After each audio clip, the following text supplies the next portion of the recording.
Welcome to Buckeyes Tomorrow Morning for Sunday, January 1st. I'm your host, Tom Orr. The Indiana game is in 244 days, the game against Michigan in 328 days. I would wish you all a happy new year, but I know what happened right at the stroke of midnight last night, and I'm guessing not everyone in the state of Ohio is waking up particularly happy this morning, but the Ohio State Buckeyes did fall 42-41 to Georgia in the 2022 Peach Bowl, which stretched just barely into 2023. Noah Ruggles attempting a 50-yard field goal that missed just as the clock struck midnight in something that is almost too hacky to believe, Kevin Noon. The clock quite literally struck midnight on the Buckeyes season. So they are headed home. Georgia is headed to LA to face TCU in the College Football Playoff National Championship game. If Ohio State fans are looking for something to feel good about, well, Michigan's not going to be there either. So, no one's happy. So I guess that's something. Kevin, we have covered a bunch of these games over the years, and it was not hard to feel the 2019 Fiesta Bowl parallels for a good chunk of that fourth quarter. Yeah, exactly. I mean, Ohio State came out, had a nice lead. Georgia was able to reel them back in, take a lead.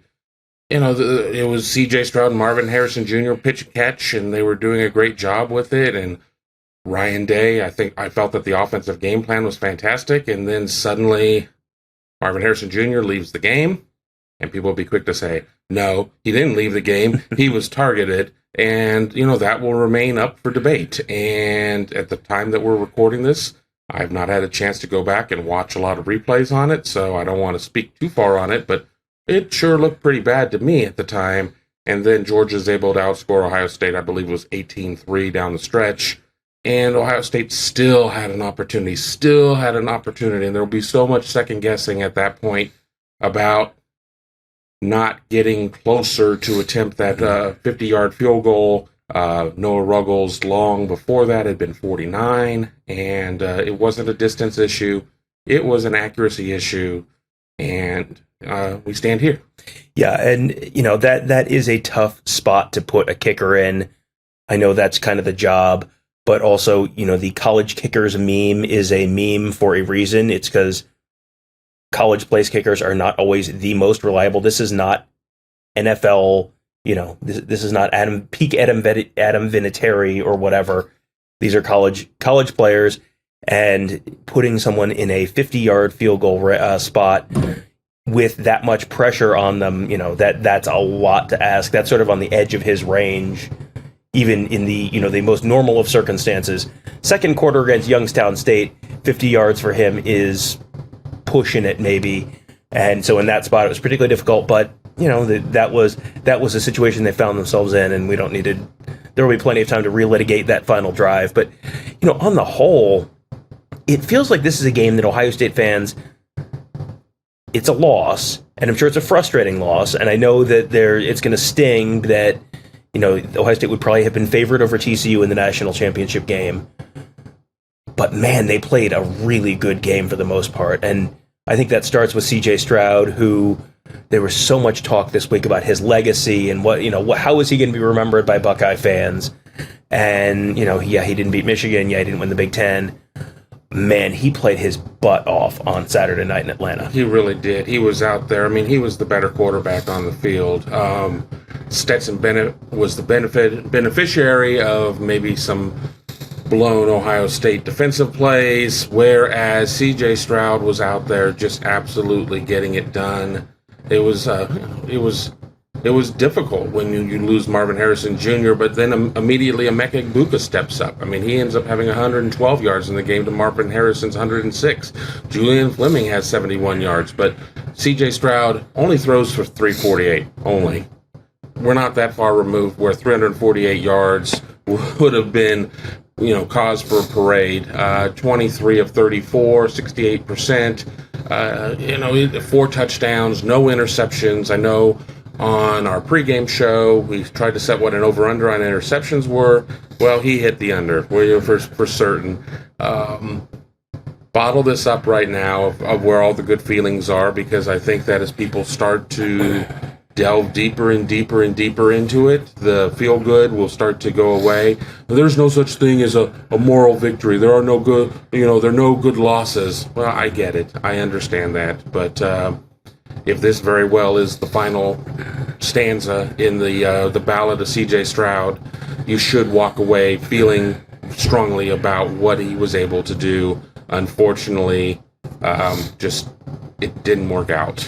Yeah, and he, you ran through all the passing numbers, and the passing numbers were remarkable. 348 yards, 4 touchdowns, no picks. Also, by the way, he ran for 71 yards, and then you sack adjust it, and he ended up with 43 or 34. But, take out the sacks, and it was 71 yards rushing, including on that final drive, a 27-yard run where, the clock, they only had 1 or 2 timeouts, and it's like, oh boy, he can't run and pick up 5 yards or something. And he runs, and then he's gets around some guys, picks up 27 yards, gets them down kind of into, knocking on the door, field goal range. And that's something I think people have been waiting 2 years to see C.J. Stroud do. And then he did it. But he did it all night. He picked up some crucial first downs or got them to, 2nd and 1 or 3rd and 1 with his legs. And it was like all the stuff people had been wanting to see from C.J. Stroud, they saw all of it in this game. And it was just, they came up just that much short. And, as you said, you can't really put this on C.J. Stroud. You don't want to necessarily put it on any individual one player, but boy, the defense. You got a 14-point lead going into the fourth quarter. You kick a field goal, so now you've got 17 points. So all you have to do is not give up 18 points in the fourth quarter, and then they gave up 18 points in the fourth quarter. And it was just more of the same. It was 10 plays of 20 yards or more. There were immediately lots of calls for people's heads and that kind of stuff. And, we'll see how all that stuff shakes out over the offseason. But I think this has to be a frustrating day for Ohio State, looking at that defense and wondering, man, you get one more stop at some point during the game.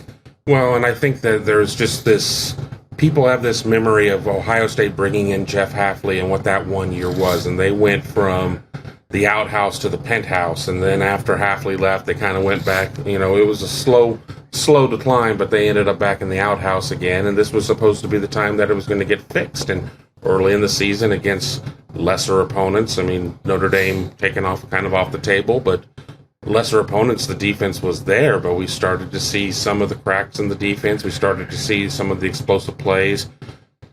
3 or 5 or however many a game were turning into 7 and 8 and 9 and 10, et cetera, et cetera, et cetera. And Ohio State did such a good job at times of keeping Georgia bottled up, or at least slowing them down enough. And then just when it was time to step on the gas, I think the experience of Georgia was something that was able to carry them across the finish line. And both teams were dealing with a lot of injuries. We haven't necessarily talked about Cade Stover leaving for Ohio State. Obviously, we talked about Marvin Harrison Jr. On Georgia's side. They lose one of their tight ends, Darnell Washington, their jumbo athlete. They dealt with a couple of their outside linebackers getting hurt along the way. It was a battle of attrition. It's one of these games that I really don't like going back and watching losses multiple times, but I'm going to have to go back and watch this game because I think there's so many pivotal plays, and I had a Word document going. It's like, this is the play of the game. No, this is the play of the game. No, this is the play of the game. And, Ohio State always seemed to have an answer when things would go awry. And unfortunately, after the C.J. Stroud long run, they just weren't able to get there. We're going to probably end up dissecting that drive. That's probably, once I get back to Columbus, first of the week, I'll probably do a breakdown on just that drive itself, because that's going to be the thing that people are going to remember. Yeah, it is, when you have a game that comes down to the one kick, and, from 50... it was no good, but he's probably pushing a little bit to really extend his range a little bit, to drive it. Georgia blocks field goals, so, there's a lot going on there. Yeah, you got to kick it at a higher trajectory. You can't kick a line drive because Georgia is renowned for blocking kicks. So you got to kick it at a higher trajectory, but you got to, really swing your leg to get it that far, and then you maybe overswing just a little bit. It doesn't take much to miss a field goal. And so if they were 10 yards closer, if they were 15 yards closer, how does that change things? Give me 5. Yeah, I mean, give me 5. Make it a 45-yarder. Yeah, I mean, all that stuff.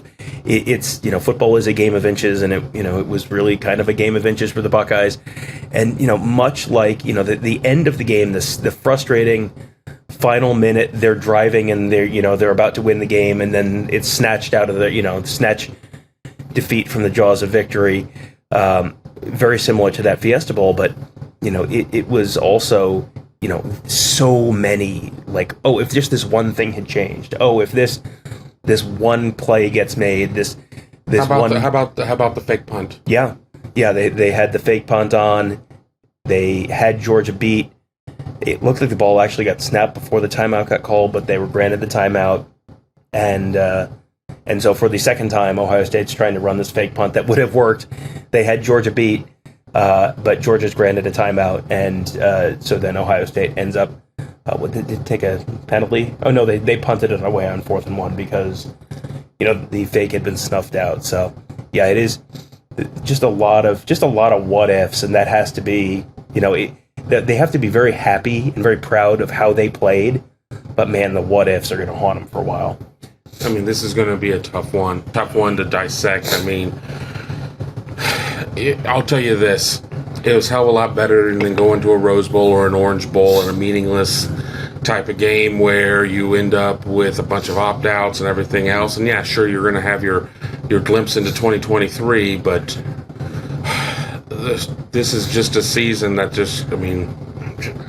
this close. I mean, just this close. And now the College Football Playoff Committee will have Georgia and TCU, and I know a lot of people right now are saying, I'm not watching that game. Well, I am. I'm going to be very interested in it, but for the Big Ten having 2 teams in the 4-team field, now the Big Ten has none. So it probably would have been in the Big Ten's best interest just to have Ohio State and Michigan play and guarantee yourself 1, because they didn't get 2, they didn't get 1, they've got none. People are going to try and use that as an indictment of the Big Ten, but people who are going to sit there and be critical of Ohio State, be critical of the defense, be critical of, there's a lot of stuff you can be critical of, but CJ Stroud had that dog in him, and I felt that they did a lot of things right. Well, I think you also have to look at the fact that Ohio State gave up 42 points, and it's like, boy, that's a lot of points. How many points did everyone else give up on the day in the college football playoff? Well, Georgia gave up 41. Georgia, with one of the best defenses in the country, gave up 41. Michigan gave up 51. TCU gave up 45. I mean, this is kind of how the game is played right now, and so it's frustrating to give up that many points, and it's frustrating especially to have a lead that you blow in the fourth quarter like that. But that is kind of what college football is right now, and I don't think there was at one point the narrative that Ohio State didn't belong or TCU didn't belong, and I think everyone has sort of shown that they belong. That looked like 4 pretty evenly matched teams in the CFP semifinals on Saturday, and so now Georgia and TCU move on to the national championship game.